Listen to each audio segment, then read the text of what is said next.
Hey everybody, it's Joe from greenlightsound.com, and today we've got another bass processing tip courtesy of Michael Brauer. And if you didn't do so already, I encourage you to check out my last video where I talked about how Michael Brauer splits the bass part up into multiple parts. You've got a bass neck and a bass body track, basically duplicating the bass part and EQing it a little bit differently to emphasize the low frequencies versus the high frequencies. So on the bass neck, you've got the articulation and upper range, and on the bass body, it's all that deep, fundamental low stuff. But now we're going to take that bass processing one step farther and talk about how we get some more compression and saturation on each of these channels. And let's start out with the bass neck channel because there's only one compressor on there. I'll solo up the bass neck part. Here's what it sounds like without that extra compressor in.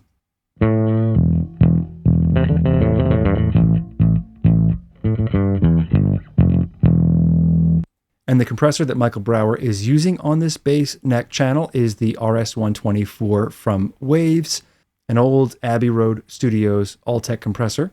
And the settings are really simple. We've got a fast recovery or fast release. The input is just below 3. The output is just past 6. We've got the unit type on Studio.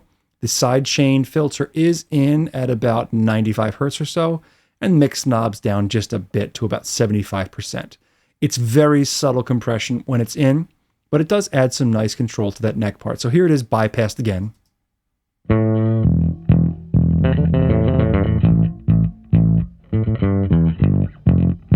And with the compressor in.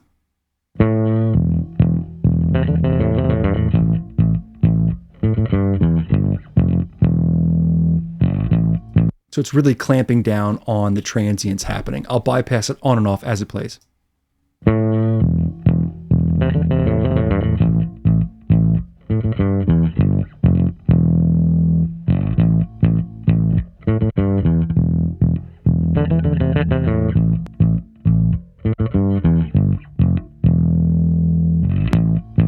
And you might say there's not much difference. Well, there really isn't. It's about that transient pop at the beginning of the note that just gets a little bit more control to it and a subtle tonal change because of that.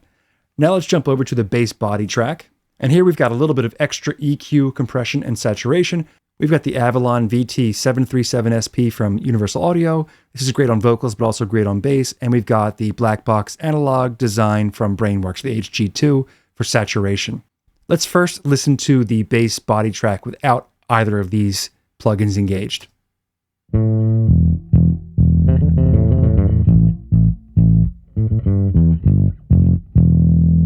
All low end focus, right? So the first plugin we'll look at is the Avalon here.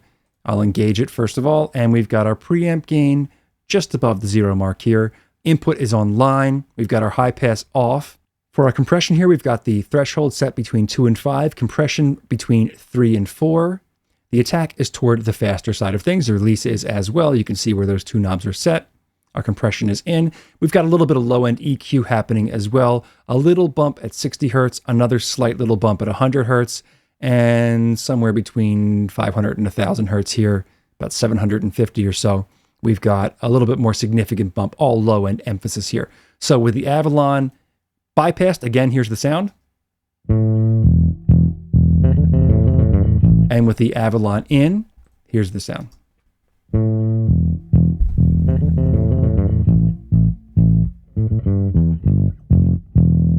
I'll bypass it on and off as it plays.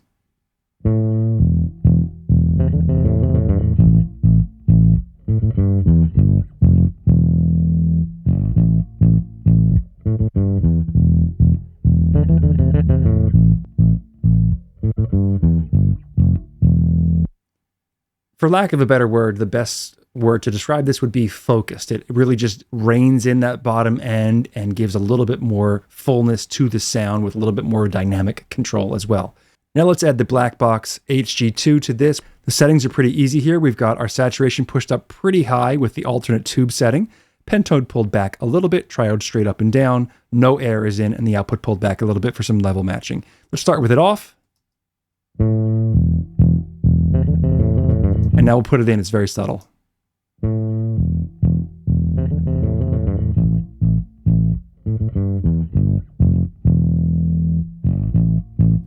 I push the output up a little bit just to level match.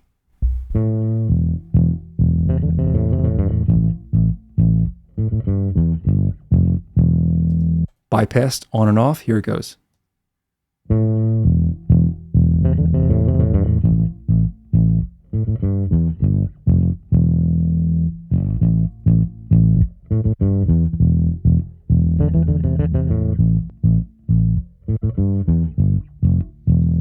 So you can notice all the processing happening from Michael Brauer is pretty subtle, but just reining things in really nicely. And it's a really important lesson to learn in mixing. Not everything is this huge night and day difference. A lot of great mixes are many, many small changes, small decisions that all stack up on one another to create this really great mix.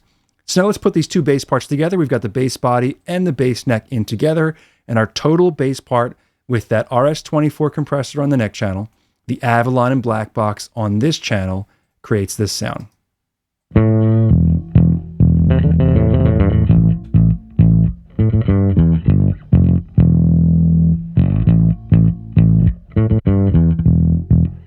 With all three of these processors bypassed, we get this.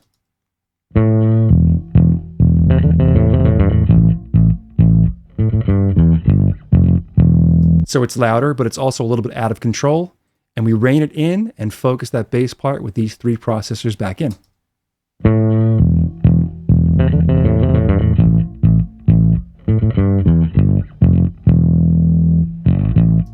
So there it is, another tip courtesy of Michael Brauer, how we can use some slight EQ, but mostly compression and saturation to rein in those bass parts, separately processing the bass neck and the bass body with three really easy to use plugins. If you have any questions or comments, let me know down in the comment section. Don't forget to subscribe if you haven't done so already, so we can keep you in the loop as to what's coming up next, and I'll see you in the next one.